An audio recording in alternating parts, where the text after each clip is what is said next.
លោកស្រីច័ន្ទធូសូមបដិសេធទាំងស្រុងចំពោះព័ត៌មានដែលបានចុះផ្សាយថាយើងខ្ញុំបានផ្ទេរទ្រព្យសម្បត្តិកឹបកេងប្រាក់ឬទ្រព្យសម្បត្តិរបស់ក្រុមហ៊ុន 7NG Group មកធ្វើជាទ្រព្យសម្បត្តិផ្ទាល់ខ្លួនអំឡុងឆ្នាំ2006ដល់2011ដែលមានតួនាទីជាអភិបាលក្រុមហ៊ុនកាលពីពេលថ្មីនេះមានអ្នកសារព័ត៌មានដែលបានចុះផ្សាយថាយើងខ្ញុំបានផ្ទេរទ្រព្យសម្បត្តិកឹបកេងប្រាក់ឬទ្រព្យសម្បត្តិរបស់ក្រុមហ៊ុន 7NG Group មកធ្វើជាទ្រព្យសម្បត្តិផ្ទាល់ខ្លួនអំឡុងឆ្នាំ2006ដល់ឆ្នាំ2011ដែលមានតួនាទីជាអភិបាលក្រុមហ៊ុនលោកស្រីច័ន្ទធូបានធ្វើការបដិសេធនិងច្រានចោលទាំងស្រុងដែលមានខ្លឹមសារបញ្ជាក់ជូនដូចខាងក្រោមខ្ញុំបាទឈ្មោះស្រីច័ន្ទធូកើតថ្ងៃទី5ខែឧសភាឆ្នាំ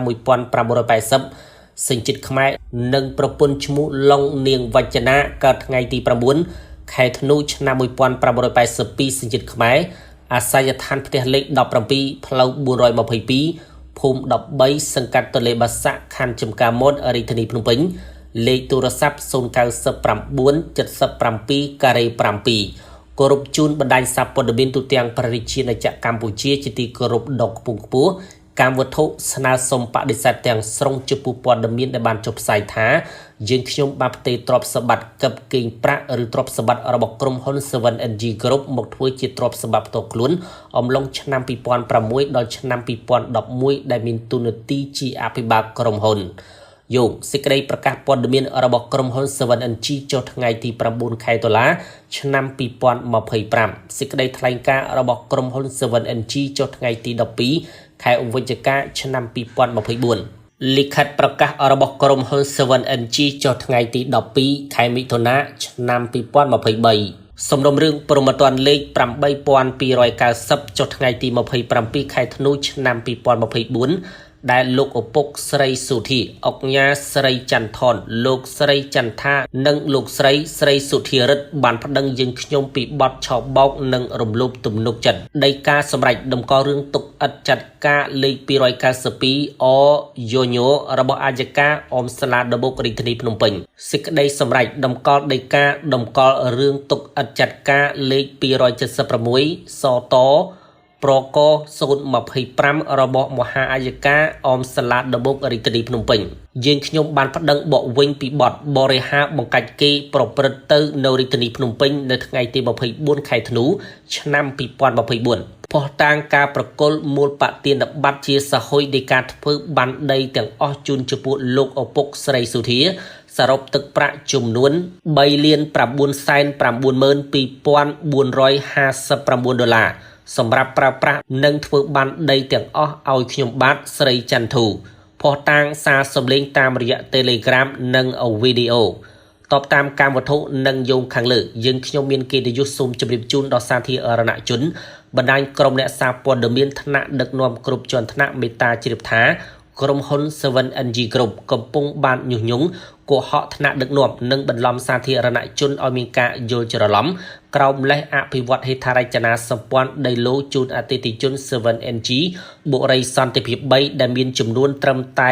8,000 ឡូ5ម៉ែត្រគុណ20ម៉ែត្រស្មើទំហំដីសរុប90ហិកតាតែប៉ុណ្ណោះដែលជាធម្មតាគម្រោងពោះដីឡូតែងចំណេញប្រាក់ចន្លោះពី 20% ទៅ 30% បន្ទាប់ពីពោះដីឡូចាក់ដីហេដ្ឋារចនាសម្ព័ន្ធផ្លូវទឹកអគ្គិសនីនិងប្រព័ន្ធលូរួចរាល់សួរថាតើក្រុមហ៊ុន 7NG ទទួលប្រាក់ពីអតិថិជនទាំងអស់ទៅណានិងធ្វើអ្វីបានជាមិនអភិវឌ្ឍហេដ្ឋារចនាសម្ព័ន្ធជូនអតិថិជនតែបែរជាមកចោទប្រកាន់យើងខ្ញុំទៅវិញ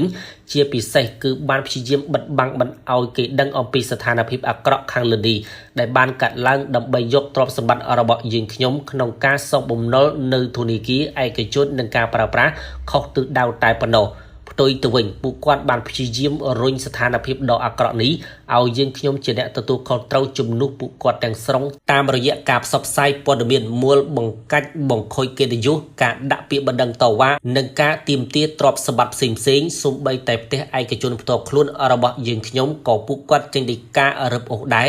ដោយប្រើប្រាស់មូលហេតុថាយើងខ្ញុំបានកឹបកេងលួចលុយក្រុមហ៊ុនធ្វើឲ្យក្រុមហ៊ុនខ្វះដើមទុនសម្រាប់អនុវត្តកាតព្វកិច្ចសាងសង់ហេដ្ឋារចនាសម្ព័ន្ធផ្សេងៗតាមការសន្យាជូនអតិថិជនរបស់ពួកគាត់និងបានចោទប្រកាន់ខ្ញុំបាទជាអ្នកបង្កបញ្ហាធ្វើឲ្យអតិថិជនបាត់បង់ទំនុកចិត្តនិងជាអ្នករៀបចំផែនការដើម្បីបដិសេធប្រគល់ដីឡូជូនអតិថិជនរបស់ពួកគាត់តាមរយៈការផ្សព្វផ្សាយនេះបានធ្វើឲ្យសាធារណជនអតិថិជនជាពិសេសថ្នាក់ដឹកនាំគ្រប់លំដាប់ថ្នាក់ជឿជាក់និងបានដាក់ការសង្ស័យមកលើយើងខ្ញុំដែលជាអ្នកស្លូតត្រង់មកទទួលកំហុសជំនួសពួកគាត់យ៉ាងអយុត្តិធម៌ខ្លាចជាជនបង្កបញ្ហានិងជាកូនអកតញ្ញូចំពោះឪពុកម្ដាយបងប្អូនទៅវិញយើងខ្ញុំមានផតតាំងបង្ហាញភាពស្អាតស្អំរបស់យើងខ្ញុំគឺដីកាសម្រាប់ដំកល់រឿងទុកឥតចាត់ការលេខ292អយោញោចុះថ្ងៃទី10ខែមីនាឆ្នាំ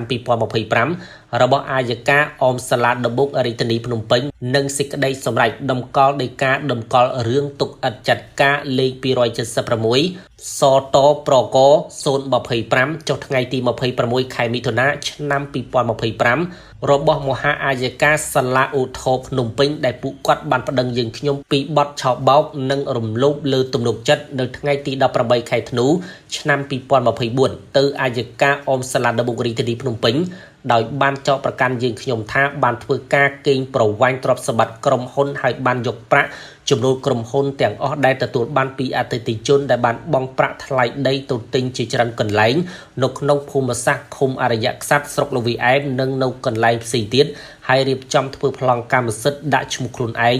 និងគ្រួសារធ្វើជាម្ចាស់កម្មសិទ្ធិផ្ដាច់មុខទៅលើទ្រព្យសម្បត្តិរបស់ក្រុមហ៊ុនក្នុងអំឡុងឆ្នាំ2006ដល់ឆ្នាំ2011នៅពេលខ្ញុំបាទឈ្មោះស្រីចន្ទធូមានទូនាទីជាអគ្គនាយកក្រុមហ៊ុន 7NG Group ប៉ុន្តែការចោទប្រកាន់របស់ក្រុមហ៊ុន 7NG ពុំមានភ័ស្តុតាងឡើយហើយយើងខ្ញុំក៏បានប្តឹងពួកគាត់វិញពីបទបរិហាបង្កាច់គេនៅថ្ងៃទី1ខែកក្កដាឆ្នាំ